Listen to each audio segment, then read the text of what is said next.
So you got into car audio. You worked for a high, and I actually know that store chain you're talking about, Hi-Fi Buys. I'm familiar with them. Mm-hmm. So you were doing that. What made you get into designing the? I mean, first off, is that what you do on a daily basis? Is just build boxes? That's all I do, build boxes. I was working for the company. I was working for a company with my CDL license, doing over the road. I mean, in a local moving heavy equipment, bulldozers, excavators, real big stuff, wide load stuff. And this building boxes is a hobby because I was on Facebook doing this, and then I started hot shot with my dually, and when I got off the road because my youngest boy got older, and I didn't want to be that far away from him at home, particularly what we got going on in the African American community. I said, "Now I'm gonna raise, I'm being in the house with my son, raise him correctly." I was building boxes just on the side as a hobby, just put a little money in my pocket. I just give it to my wife, and it just, and my friend and my wife told me first years ago, "Why don't you take that to YouTube?" I said, "Baby, you can't take care of yourself building no boxes, man. Ain't that many people gonna want no boxes. I mean, not everybody love it as much as I love it. Some people grow out of it or whatever." And then my friend said the same thing. A guy named Antoine Mumford in Washington, D.C. He said, "Man, guys out here, they're not building, when you want a custom box, you want something that's going to be for your genre of music that you listen to in your vehicle. Whereas a prefab box, I get people after my time, man, and I have said to them, hey, don't get a box for me because you'll come out better buying this box from KICKER for these subs or buying this prefab because the music you listen to, you don't need a custom box. You really only want a custom box if you competing for SPL or you really listen to the modern day hip hop, which plays, but even some pop plays below 38 hertz. When you want something playing below 38 hertz, but well, not even KICKER do it now with our quad box. I got that tuned to 31 hertz. But for the most part, if you want something tuned below 38 hertz, you're not going to find a prefab going to do that other than KICKER's quad box.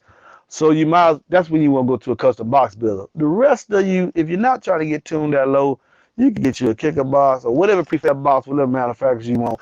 And most of the times you'll be happy if it can fit in the space you can allocate it for it. But but my friend said, man, go to YouTube with it. And I did, and just keep reviewing the subwoofers, and it just took off to the point where I couldn't serve two masters. I had to let one go.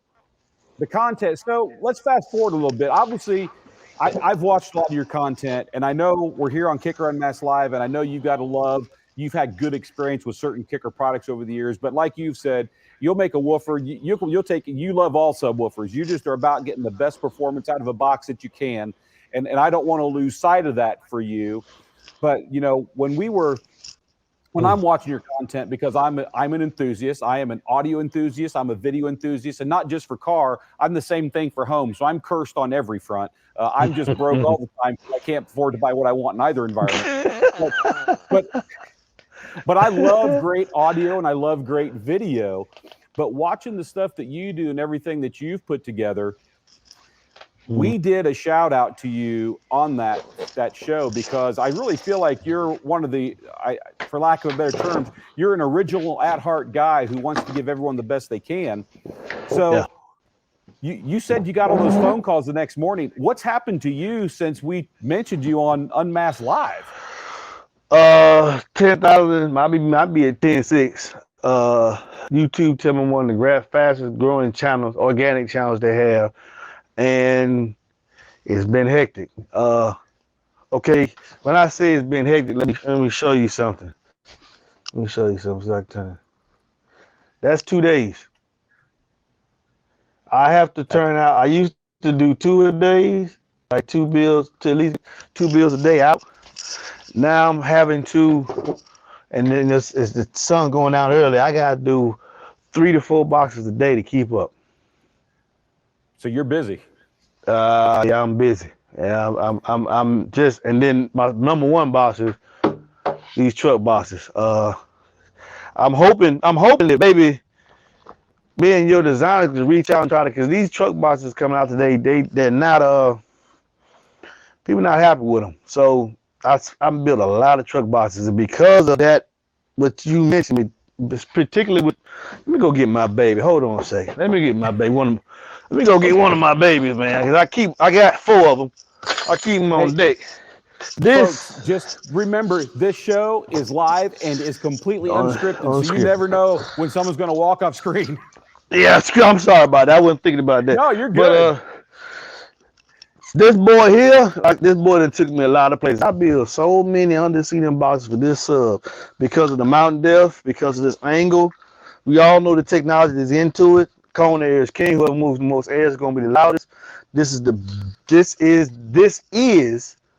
honest. There's no perfect subwoofer, but when it comes to fitting up on the truck seat, and somebody says if they don't want to run a different brand, they say what to run. I hear you scream. I believe in it. So I do a lot of under-seat truck enclosures with KICKER L7 Q class. A lot of them.